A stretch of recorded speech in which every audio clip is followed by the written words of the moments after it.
Good morning, Joe. Good morning. Where is everybody? Where everybody is here, Okay. and it is 10:02. We've given some folk time to tune in, and we have been zooming our way through 2020, and we're hopeful to eventually see some of you in person coming this spring or this summer at a park or playground or maybe even a community event. But for now, here we are for the virtual State of Maplewood. Hello, community members, faith leaders, business leaders, educators, and elected officials. I'm Joe Sheeran, Maplewood's communications manager and your MC for today's event. Normally, this event gives us a chance to see one another face to face, but the beauty of doing this virtually is it allows more of our residents to participate. Some folks don't have 2.5, 3 hours in the middle of a workday to drive down to the community center and join us. So, welcome to those new community members. Also new this year is a Q&A with the mayor. So if you have a question and you see the chat box down at the bottom, please put your question in that chat box and we'll ask it at the end. For those folks just joining us, don't be a stranger. Again, we hope to see you at an event or something in person or another online activity. I'd also like to welcome our council members and 2 new council members. The familiar faces. First is former Park Board member and chair, Councilmember Nikki Villavicencio, and Councilmember Rebecca Cave. Welcome aboard. Please also welcome Mayor Mary Lee Abrams, who you will hear from shortly, and Council members Kathleen Juniman and Bill Knutson. I'd also like to recognize some of our elected officials and our partners from the county, Commissioner Victoria Reinhart, and State Legislature, Senator Chuck Uygur and Pete Fisher, and Representative Leon Lilly, and to those folks from our school community and to our chambers of commerce, welcome today. We appreciate all of the work that you guys have done to help us navigate through these COVID-19 challenges. And in addition to our elected leaders, Maplewood has had a tremendous team of frontline staff, supervisors, and senior team leaders. As many of you in business have learned, everyone has to pull together to make sure we get through 2020 and plan as best we can for the year ahead. Our internal team has given our community something to be proud of. While there were disruptions, most major projects remain on track. That's due in part to what we like to think of as our superpowers. So we're going to show a video here in a second, and I'm going to go first. My superpower is storytelling. I work with the experts in our city to make sure that we are taking mundane but important municipal information and making it relevant and interesting to the wider public. Today's event is just an example of that.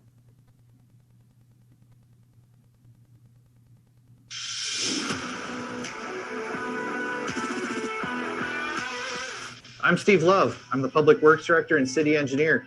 My superpowers are positivity and problem solving. I use this to fix potholes, replace signs, and manage the city's infrastructure. I'm Scott Nadeau, the city's Public Safety Director. My superpower is collaborator because in Maplewood, the police department, the fire department work with businesses, our youth, our community groups, and other stakeholders to make a better, safer, and more livable city.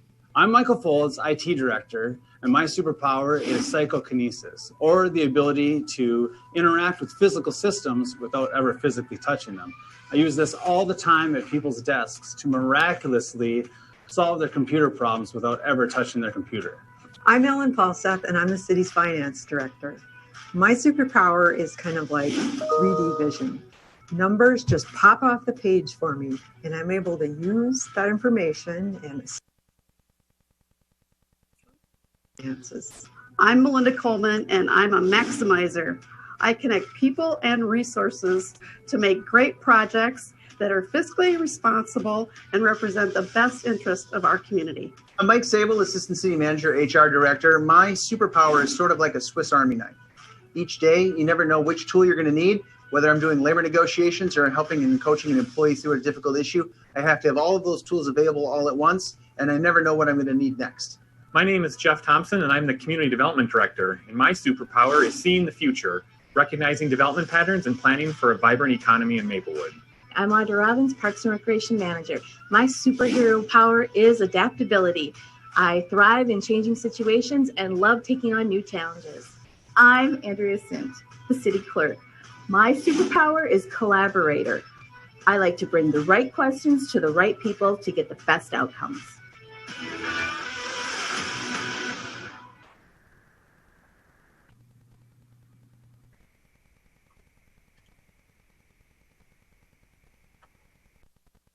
Okay, thanks Joe and the communications team for sharing that fun video about our superpowers. As you watch the video, you get an idea of the strengths of our senior management team. This is one of the best leadership teams I have ever worked with. They definitely have superpowers and they are amazing. However, without the dedication and talent of our entire city staff, we would have not been able to provide a variety of city services with little or no interruptions in 2020. On behalf of our community and our council, I want to thank our employees for their flexibility and their hard work. These have been uncertain times and especially challenging for our front-facing workers. With the help of many, we have adapted City Hall and other workspaces so that working directly with the public, we can do that in a safe environment. In planning for today's Maplewood event, we debated what should that look like and who should be involved. And should we do something more than a recorded speech for social media and our city cable TV channel? However, in discussing this with Mayor Abrams, we felt it was important to involve our community in an interactive event that would closely replicate the shared in-person experiences we all love. We didn't want this to just be another webinar, so we included the fun Superpower spoof, have video clips from our partners and coworkers, and later a live session, a question and answer session with Mayor Abrams. Now you're going to hear from Mayor Abrams about the many accomplishments of 2020 and also our plans for moving ahead this year. Ladies and gentlemen, it is my pleasure and honor to present Mayor Marilee Abrams with the 2021 State of Maplewood Address. This year, we have found strength in adversity, opportunity in chaos, and resilience in disorder. Community partnerships helped us overcome many of our challenges and realize our community's full potential. These alliances will help us persevere and succeed in 2021. The YMCA became a critical resource for supporting our community members hit hard by COVID-19, and it will remain a valuable asset in 2021. Through them, students had opportunities to stay connected to school, and parents had an affordable childcare option. They also served as a critical food provider, serving more than 50,000 meals in our community, which included teaming up with the City on the Farm to Families food distribution. More than 3,600 boxes of fresh food provided through a Department of Agriculture Farmer Coalition were given out in the Maplewood area. Each box has dairy products, produce, meat products, cheeses, butter, gallons of milk. The city's coalition with the faith community served as a critical support for distribution. Thank you very much. Take care. City staff partnered with the Y on several other initiatives, including a backpack drive and coat giveaway. Just our way to give back to the community and actually to help support our families. The Maplewood Mall served as an important partner in that backpack drive, generously donating gift cards. The mall also served as a repository for our small business mask distribution, which our partners at the St. Paul Area Chamber organized. This is such an extraordinary volunteer effort. And the fire departments and the police departments were delivering masks to people, having conversations about the importance of using the mask. Over the last several months, Ramsey County and the White Bear Area Chamber have also played pivotal roles in supporting our local businesses and keeping them informed about loans and grant opportunities. I want to thank them all for their generosity and support. Our finance team and city leaders also stepped up to provide direct support in the form of tax relief. For 2021, City Council unanimously passed a 0% levy increase. Ramsey County did the same, which resulted in a slight property tax decrease for most Maplewood property owners. When the pandemic first hit, we worked to adapt city services to meet the needs of the 2020 budget year without going in the red or making drastic cuts. While this level of belt tightening is not sustainable for long-term maintenance and community stability, it is necessary in these challenging times. We have this flexibility now because our finance team and our department heads have been prudent fiscal managers over the past several years. Their smart budgeting decisions and long-term investments ensured we could maintain high-quality services through lean economic years. With social distancing restrictions and the stay-at-home order, our Parks and Recreation and Nature Center programs took the biggest initial hit. This was not only a blow for Maplewood, but the wider East Metro community, since about 60% of our Nature Center visitors and park programming participants were from surrounding communities. This pause gave us a chance to rethink how we deliver these services in a way that provides high-quality programming at the best value to Maplewood taxpayers. We conducted community-led task forces to examine the issues. We also used our community survey to find out how users and taxpayers think we should fund these programs. With this feedback, we are starting to examine partnerships that will allow more regional coordination with costs better shared among communities. The task forces also focused on developing programming that is culturally relevant and accessible to all in our community. We look forward to seeing these plans take shape in the year ahead. The pandemic also gave the city a chance to modernize our DMV services. Prior to the pandemic, more than 300 people would stream through City Hall daily for such items as licenses, IDs, and tabs. Waits were sometimes as long as 45 minutes. With COVID capacity restrictions, the city transitioned to an appointment system only. People now schedule a visit online or over the phone. A customer service specialist is usually waiting for them when they arrive. We're exploring further DMV service improvements for when capacity restrictions ease. Between the pandemic and responding to civil unrest, 2020 was a trying year for public safety professionals. Maplewood's dedicated men and women in uniform persevered through these challenges because of their community partnerships, their dedication to service, training, and leadership. We thank them for the commitment to keeping our communities safe. The Public Safety Department has started several initiatives that will take clearer shape in 2021. The Police Department formed the Multicultural Advisory Committee, the MAC. A diverse group of community members comprise the committee, which aims to help break down barriers and produce more effective police-community relations. In 2021, they will have more of a voice in how the department shapes policy and strategic priorities.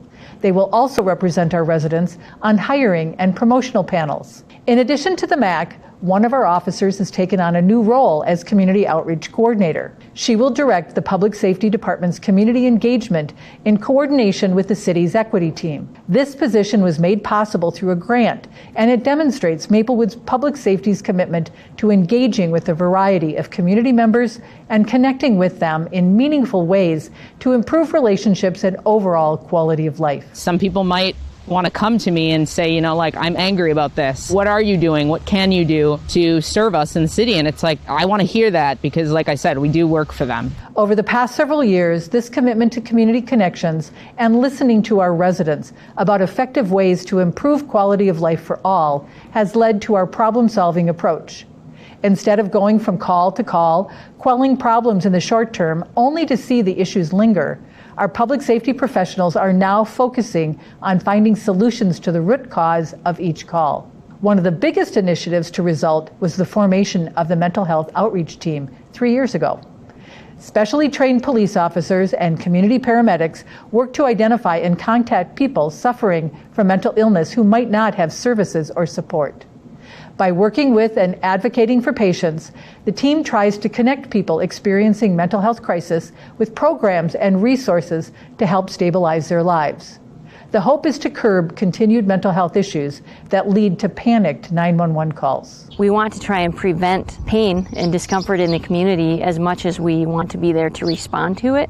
And we're just recognizing that it's something that we need to attend to in our community. I'm very happy to announce that we have come to an agreement with Ramsey County to embed a full-time social worker on the team. The social worker will work very closely with emergency responders for immediate on-site expert consultation and act as a resource to both responders and community members. They will work closely with community outreach initiatives by sharing expertise with the community in a number of unique ways, including providing education. And they will work closely with juvenile investigations to ensure victims of crime and those in dangerous and neglectful positions are supported. Some of the efforts have gained the attention of peers. In 2020, the St. Paul Area Chamber awarded the Maplewood Public Safety Department with its Leaders in Local Government Award, citing community engagement and improvements in hiring officers from non-traditional backgrounds for the recognition. The department revolutionized its approach to recruiting and hiring officers. They expanded where jobs had been advertised. They more effectively contacted and stayed in touch with potential candidates before positions opened. The department eliminated standardized tests and replaced them with applications that allow a candidate to better demonstrate their assets that fit our department and community priorities and values. These hiring strategies extend to our community service officers, our CSOs. They are non-sworn staff that assist with day-to-day duties. It resulted in a 125% increase in hiring non-traditional officers. Based on this success, the fire department launched its Fire EMS Cadet program, which mirrors the police department's CSO hiring strategy as a way to build a more diverse bench into the profession. Our Fire EMS department has another exciting project that will continue into 2021. This construction season, the city breaks ground on a modern North End fire station. It will replace a 45-year-old station with outdated facilities. The new station will feature modern living quarters, improved facilities to clean, turnout, and other gear, and better separation of working and living quarters that will help reduce long-term cancer risks for our staff. The new drive-through configuration will make re-entry of trucks safer and more efficient. The facility will also provide a community gathering point in the North End. Constructing a new fire station came out of an independent consultant study, which recommended several modernization steps. The study was initiated out of a citizen-led advisory committee to address a growing proportion of medical service calls in our community. We have been on this mission for nearly 5 years, carefully studying and evaluating each step. While the new fire station will complete most of the modernization recommendations, our fire administrators are constantly assessing operational efficiency, emergency preparedness, and staff wellness. Chief Steve Lucan has been at the forefront of many initiatives like this in his 43 years of service to our community. As most of you know, Chief Lucan retired at the end of 2020. I want to thank him for his dedicated service and his work over 4 decades to modernize our fire service and make Maplewood a safer community. 43 years in the fire service here, the last 21 as chief. It's been a great ride. I've had so many great people to work with and that have worked for us. It's going to be a tough transition to leave that. All of a sudden wake up one day and find out you're no longer doing the job you've done for 43 years. I'm not looking forward to that, but I'm also looking forward to new things that'll be coming around the corner. Former Chief of EMS Mike Mondor has assumed the consolidated role of Fire EMS Chief. Based on his service record, we're confident he'll seamlessly lead the department through these transitions. In addition to the fire station upgrade, numerous construction and redevelopment projects will continue through 2021 thanks to our private sector partners. A brand new Hy-Vee opening on Jarvis and White Bear will help expand grocery shopping options. It will boost economic development in a critical retail corridor in our city. We expect groundbreaking on another asset in our remaking of the North End, a long-term stay hotel that will serve people visiting St. John's and doing business in town. On that note, our council recently approved an expansion of St. John's Hospital, which will set us up well for carrying out our next phase of North End planning and development. This includes improvements at the Birch Run Strip Mall and redevelopment along Beam Avenue. 4 years ago, Maplewood partnered with Roseville, St. Paul, and Ramsey County to revitalize the Rice-Larpenteur corridor. Thanks to a community-led approach with the support of the St. Paul Area Chamber, tremendous progress has been made. The initiative has established a vision plan for guided development, created more opportunities for connecting neighbors, and has made the corridor more walkable. This year, the initiative will proceed with a neighborhood beautification project that includes a public art and sign installation and additional pedestrian improvements. The Alliance and community will also work on planning for a future housing development on property adjacent to the St. Paul Regional Water Services on Rice and Roselawn. Thanks to smart infrastructure planning and budgeting, Maplewood has embarked on a bold street reconstruction and revitalization plan, catching up on a backlog of projects. In 2021, we plan to be more proactive about infrastructure maintenance by rolling out the Citizen Problem Reporter mobile app. This allows residents to log on to the app, enter needed repairs in the community, such as a pothole, a down street sign, or sewer backup, and include the location in photos. This report will automatically connect to our internal asset management software, generate a request, and route it to the correct department to fix. This will streamline critical community repairs and improve overall livability. 2021 still presents significant challenges, such as fighting the pandemic and its economic fallout, getting kids back to school, fostering stronger police-community relations, reopening our nature center, and resuming parks and recreation programming. However, I am cautiously optimistic that 2021 will be a year of progress for Maplewood and our region. We will collaborate with partners, support our staff, and work closely with the community.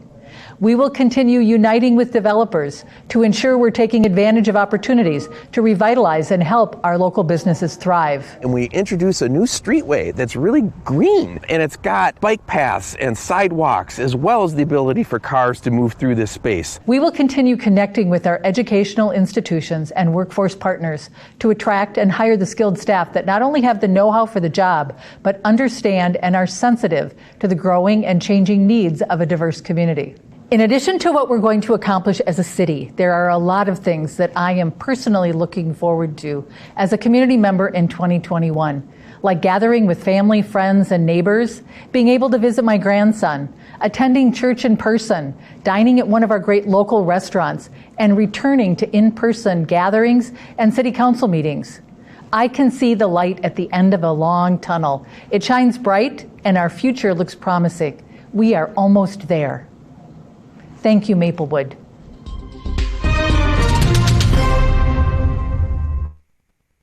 Okay, at this time, I'd like to invite the mayor to turn on her microphone and turn on her camera. And this is our Q&A portion of the show here. Getting used to all these buttons is tough. I feel bad for those anchors who have to control their own dial there. This is the Q&A portion. We only have a couple so far.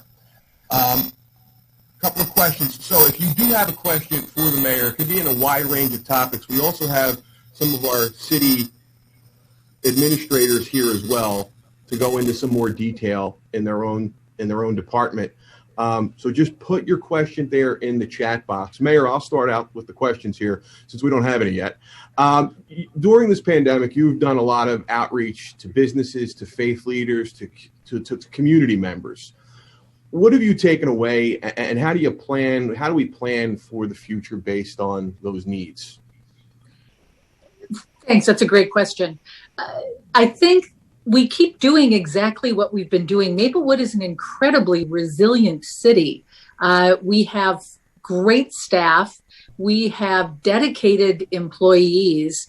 Everyone has been really pulling together. And I think that we have this ability to be creative, to look at things from fresh eyes and come up with new ideas. How can we support each other? I think that the fact that we're able to do this virtual meeting, this is absolutely incredible. We have 150 people who are online interested in what's going on in our city. And I think that our resiliency is what is going to take us forward in 2021. Okay, thank you. We have one quick question on where the new fire station will be built. From Scott Nadeau to our panelists, the new fire station will be built at County Road C and Hazelwood, where the current North End site is. The other question is from Mark Jenkins: how can citizens help the government and our neighbors as we come out of the pandemic? What could other folks do in our community to help us out? Good question. And hi, Mr. Jenkins. He is one of our commissioners. Thank you very much for joining us today. I think that we all can reach out to neighbors. We can check in with our neighbors, see how they're doing, obviously be socially distanced, but find out, do your neighbors need some kind of help? You can certainly support our businesses. I know we've been talking about this on council meetings. I myself have been trying to get out and do takeout at some of our local restaurants. I've been trying to get out and walk at the mall when the weather warms up a little bit more, I'll be back out at our nature center walking out there. But we need to really encourage each other. These are challenging times, and I think that we need that connection. We are such social beings that anytime that you can make a phone call, drop a letter to someone, a card, those are the things that we can be doing. But in terms of our businesses, reach out and shop locally. It is absolutely crucial. You know, our council has done a lot in terms of trying to support our businesses, trying to encourage them during this time, because we all need to get through this. We really, I can see it. I said at the end of my presentation, I can see the light at the end of the tunnel. You know, we've got shots that are happening, vaccinations. We're heading towards herd immunity, and I think we need to be geared up and prepared. But reaching out to others is going to be so crucial, continues to be crucial during this time. Okay, we have one question. It's based on the new app that we have going out, and this is probably for either Michael Foles or Steve Love. Can you give us a timeline on that app, and what's the best way to access it? I think it is for Mr. Love or Mr. Folds. I'm looking forward to it because, I routinely hear from residents and neighbors and friends about potholes and different kinds of problems. So to have this kind of connectivity is really a wonderful resource. So maybe can we turn it over to them to get the timeline on it?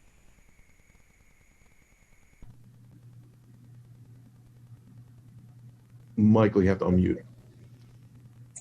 Gosh, leave it up to the IT guy to unmute himself. We are testing it right now. So Mr. Love and I are going through and actually testing the app and the transferal of some of those records over into our asset management system. I believe Steve and I are looking at rolling that out live in the second quarter of 2021, and we'll definitely work with communications to promote that, let the public know how they can access it. It is going to be available on your mobile apps, via the website, numerous different avenues. And before we get too far, I made a little lapse in the beginning. I'm trying to control all these pieces on my screen here. We do have Senator Susan Kent from South Maplewood joining us at the meeting today. And we also have a shout out to former city council member and now current state representative Tu Zhang, who is also a strong partner for us in the East Metro here. Mayor, this question's for you. It's well timed. We have a workshop coming up on this Monday night. Is there anything more you could tell us about the plans for the ponds? I know it's a county project and we're involved in it, but what more can we talk about when it comes to the ponds? Again, there's that workshop coming up Monday. Sure. Thanks. Great question. You know, we have been engaged, had a pretty robust public engagement conversation with stakeholders, with neighbors, with businesses, with people interested in the ponds. I made it very clear at our last public engagement meeting because there is still some confusion out there that the ponds, that property is actually owned by Ramsey County. It is located in Maplewood, and the Maplewood City Council is the zoning authority for that property. Now, we are having a workshop at 6 o'clock on Monday night, and Perkins and Will, they are the consultants that we've been using for the public engagement piece, will be giving the entire council an update on what has been happening and what they are seeing. I know that we have a special page on our website that people can go to and they can weigh in on the ponds. Now, keep in mind too that there are actually two pieces of property. That's another little bit of confusion, because I think it originally came out through the county's budgeting process that there was an interest by the county to sell the ponds, and then this other piece of property that is actually close to the Ramsey County Workhouse down in South Maplewood, that property also became part of it. So it's being referred to as Parcel A and Parcel B. And so the public engagement piece, we have another meeting with the public that will be posted on our city website. That's coming up in March. And then we have the report that is going to be completed by Perkins and Will. That report, I believe, is scheduled to come out in April, and that will go to both the Ramsey County Board and also our City Council, and it will reflect all of the insights, all of the ideas that have been shared concerning this property. You know, we are being very, I think, transparent. We are interested in hearing what people have to say. It's very unusual for a city to have two pieces of land, especially a city like Maplewood, where we are, well over 90% developed. So to have two pieces of property that the county is interested in selling to be something that we're actually we have a chance to weigh in on it. I've gone on record that I support continuation of one of the properties as a golf course. I think that is a wonderful asset in South Maplewood. And so, that's kind of where we are, but you can tune into the workshop on Monday if you want to hear more. You'll hear from Perkins and Will, and it'll be a time for my fellow council members and myself to ask questions. And if you're interested, please go to the city website and look for the page on the ponds. And if you want to participate in that March meeting, it's going to be a virtual meeting again, but please, weigh in. We want to hear what people want in terms of those two very important pieces of property. Another popular topic recently has been what's going to happen with the Nature Center. We have our task forces. They've just reported. What more can you tell us about the future of the Nature Center? Thank you very much. That's a great question. I can say one thing. I can't wait to get back out there and walk when the weather is a little bit nicer. We, as a council, approved $75,000 recently for work to be completed on improving and repairing the boardwalk. I am excited, looking forward to the reopening of our Nature Center. The two task forces, the Parks and Rec Task Force and the Nature Center Task Force, their results were presented to the council very recently. And really now the next steps are implementation. What are steps that we can take in order to move from just simply ideas to what can we do to take those steps to actually make it happen? And right now, staff is working on that. They will be coming back to the council with the next steps for implementation. And so there's more coming up on it. You'll have to watch our city council meetings to find out more. Okay.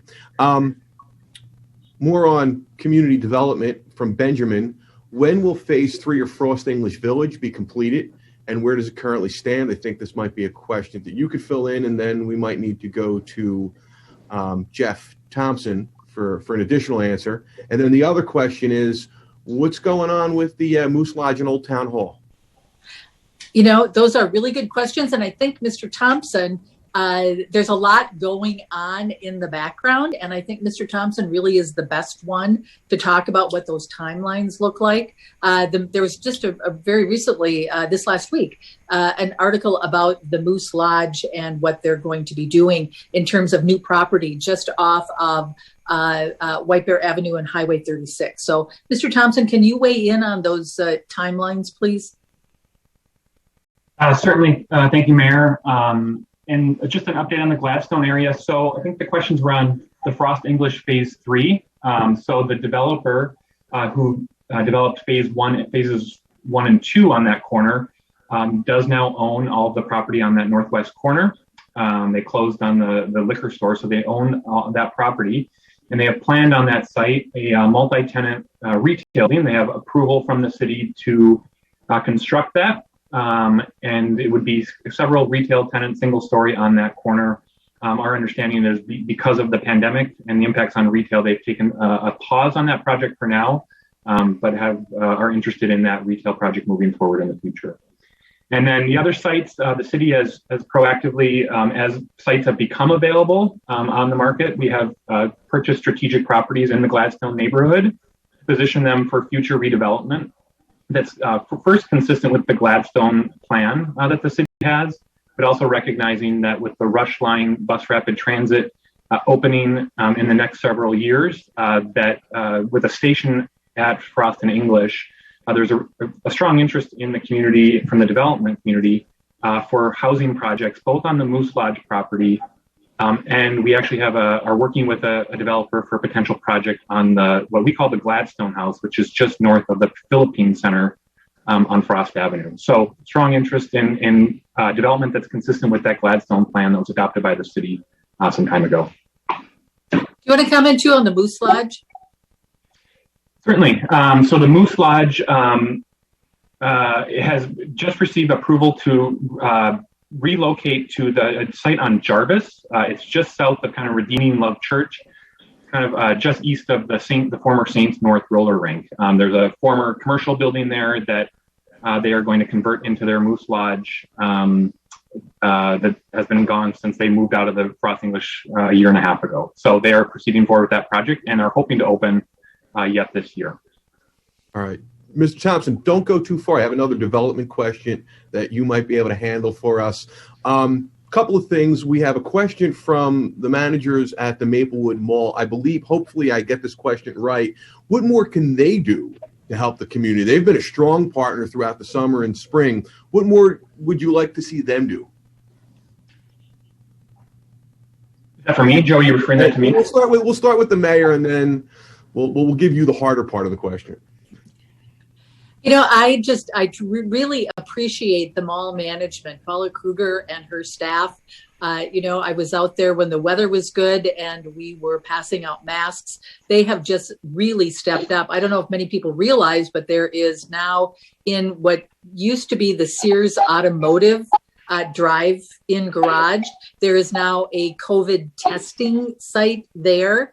And I think that anything, you know, I'm certainly open to any other kinds of ideas as far as how we can work together on things. But, you know, the mall has been a great partner through this. And as we all know, you know, retail is really struggling in a pandemic. So I would encourage people to get out there and walk.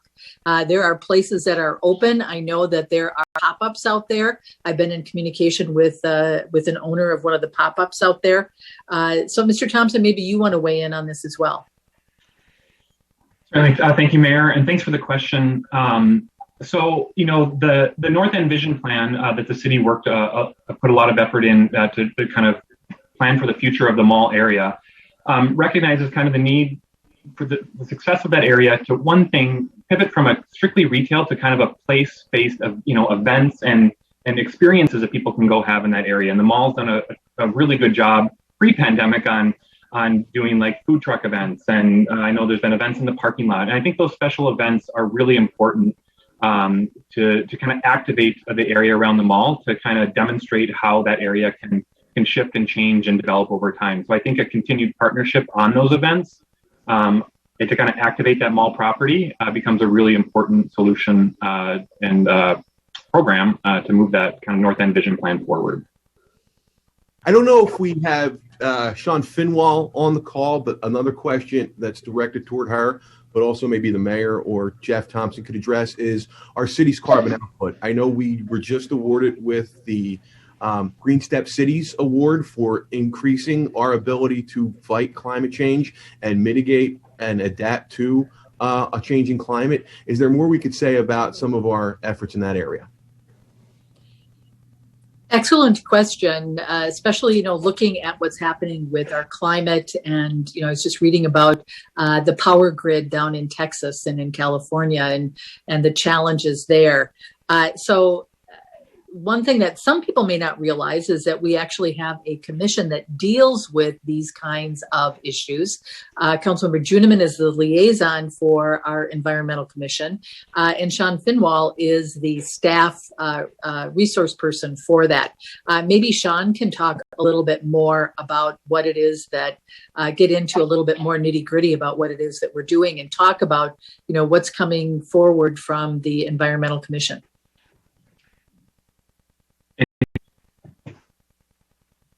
Joe, I don't know if she's on the panel, so I can certainly weigh in here a little bit more to provide some information.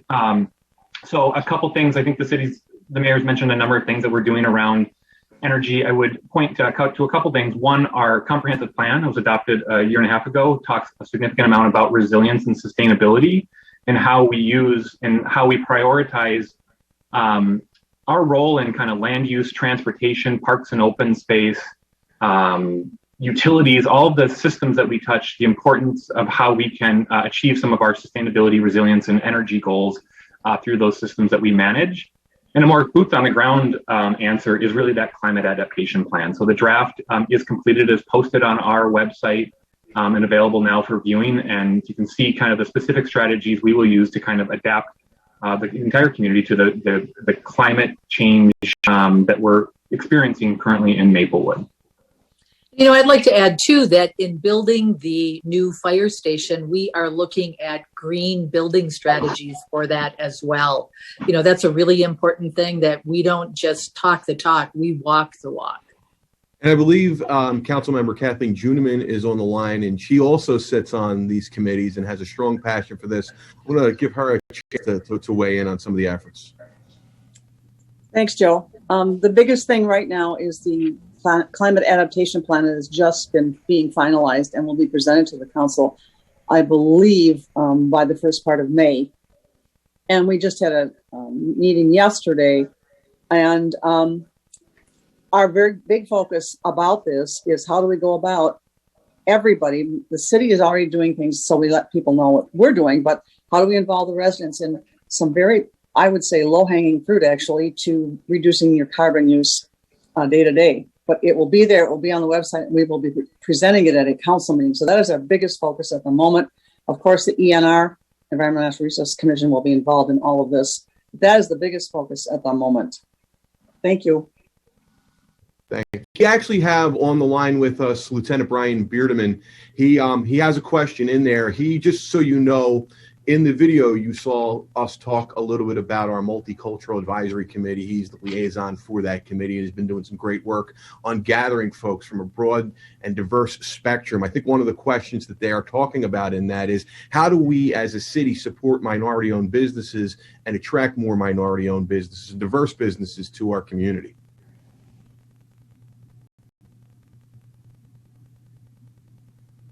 And I know we have several. So, Mayor, if you want to tell us some of the businesses you reached out to and they've been telling you, and what support they need from the city, or they need to kind of stay out of their way, or what have they been saying? And then, if Jeff and trying to attract businesses, what have you been hearing? Sure. You know, I was on the annual meeting Zoom call for the Rice-Larpenter Alliance yesterday, and you know, we have several minority-owned local businesses over there, from La Delicious Bread to Asian Fusion Restaurant to the Groceries and Nepali restaurant over there. And I think any time that a resident can reach out and support one of our local businesses, it helps everybody. And besides, we have great restaurants. And so I think that is one way that we can really support our local minority-owned businesses. We can support them, call them up, order takeout. We have great resources here in Maplewood. And the only way that they're going to get through this pandemic is that if we all reach out and help each other. So that's one thing that we can do. It's a really simple little thing, but we need to get them business so that they can get through these challenging times. And I will add, we've done significant efforts at Rice-Larpenter. We also citywide every year meet with businesses every year, both large and small, trying to build relationships with those businesses, understand what their challenges are, what our opportunities for connection are. And so we are regularly meeting with that small business community and minority-owned businesses on a regular basis to kind of understand their dynamic. I would point also to a partnership. The partnership piece is, I actually just last week had a conversation. There's a really innovative kind of incubator space at the mall where they actually open up one tenant space that it's minority owned, and they bring in very small kind of entrepreneurial based minority owned businesses to kind of their first foray into kind of a retail pop-up space within the mall so that they can grow and build their business. We were able to connect them to not only financial but some technical resources that the county and our other partners that are offered to make sure that we're growing those small businesses throughout the whole community. While we're talking about small business in the Rice-Larpenter corridor, we also have a question. I'm going to adapt the question here so it fits the conversation. and this might be a question where we bring in Chief Nadeau, Public Safety Director Scott Nadeau. The question is, can you provide more details, plans about what will be done to promote safety, reduce crime at the corner of Rice Larpenter, especially where the Maplewood businesses are located? I know the Rice Larpenter Alliance has done an excellent job of trying to build community, and that's one of Chief Nadeau's key strategies is building community. But I don't know if the mayor wants to weigh in or if Chief Nadeau's on the line, if he wants to tell us a little bit more about what's going on in that area when it comes to quality of life issues. Let me just weigh in, because we talked about this yesterday on the Rice Larpenter Zoom call, that you will be seeing over this next road construction season, you will be seeing some real transformation at Rice Larpenter. The parking lot that is actually in St. Paul is on that corner is going to be completely redone. There's going to be a parklet, which is a small gathering space that's going to be added. There's going to be more green space that you're going to see there. The county and the city of St. Paul are working very hard on the roads to make that area more walkable. And I think anything that we can do physically, there'll be art installations, there will be new signage, there is going to be new garbage. Well, there is out there now new garbage and recycling bins that are being maintained by the community. So I think any time that we can physically make those kinds of positive changes to an area, that helps create community, because people want to be there. People want to get out and walk there. They want to shop there. I know that two of the restaurants over there, McCarran's and Nepali Groceries and Restaurant, they both added outdoor patios as a result of the Rice Larpenter Alliance funding that they got there. And so making it more of a neighborhood community and getting people out. So you can expect that those kinds of things are going to be coming. It's going to be really fun, I think, to drive through there, at least initially when we see some of these things happening as the weather changes, and then to get out and actually walk through that when things kind of loosen up with this pandemic. So, Chief, I'll turn it over to you. Thank you, Mayor. I love the Mayor's comments, and I just want to build on those a little bit. That at Rice Larpenter, there's an ongoing alliance, and it's a really strong alliance. We own 1/4 of that actual intersection. Obviously, St. Paul has half of it, Roseville a corner, and Maplewood a corner. And everybody in that partnership has slightly different demographics. We don't have a lot of housing that's right near that intersection, but we do have some commercial, whereas Roseville, has apartments nearby. And so we all work together collaboratively, whether we're talking about safety issues. I think it's a multi-pronged approach. So we do crime analysis. We look at our businesses and how can we target harden? How can we work with our businesses to try and reduce any sort of disorder? And then those physical aspects that the county and the cities are working so hard on, really with that thought of investing in Rice and Larpenter, making sure that it's livable, making sure that it's safe, making sure that it's physically and aesthetically attractive. We've got a Lieutenant Dan Buzak in our police department who's dedicated to being a part of this alliance. We look at this virtually every week and really look specifically, because of our partnership, at what's going on there as a whole, which is something that from a police or a city perspective is a little unusual. Typically, we end up looking at our borders. Here, we end up looking at a larger area that really affects, crime, livability, and way of life for the folks that live there. So we in the police department are dedicated to Rice and Larpenter, as is the city, the county, Roseville, and St. Paul. And we're going to continue to work towards a better ends for the folks that live and visit that area.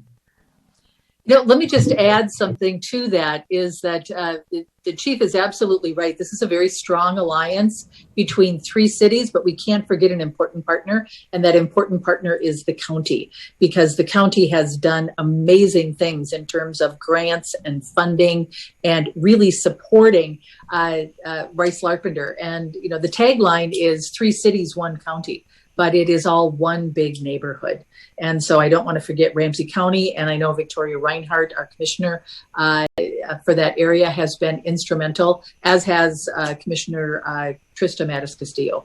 They have really been engaged in Rice Larpenter and what's happening there, and supporting it. So it is quite an amazing alliance, very powerful. And I think we will be seeing some really positive changes over this next year. We have one question about public comment during open meetings. I know a couple of years ago we had done away with the open comment period just because out of time's sake. For folks who do want to get involved and interact with the council the way we're doing right now, and this is awesome. I mean, we still have 90 participants still on the line, so we appreciate you guys hanging in there. Hopefully you're getting some great information. But Mayor, I think with the going online and being virtual, there's lots of ways people could participate. Talk about the importance of regular citizens getting involved in everyday civic activity. We have so many different ways to connect. I know that I regularly get emails and phone calls from residents. I know that, I'm assuming, at least from some conversations and listening to council members at council meetings, they also get a lot of comments and suggestions and participation from residents. So we are completely accessible. I know everyone has email. The council members have email. We have phones.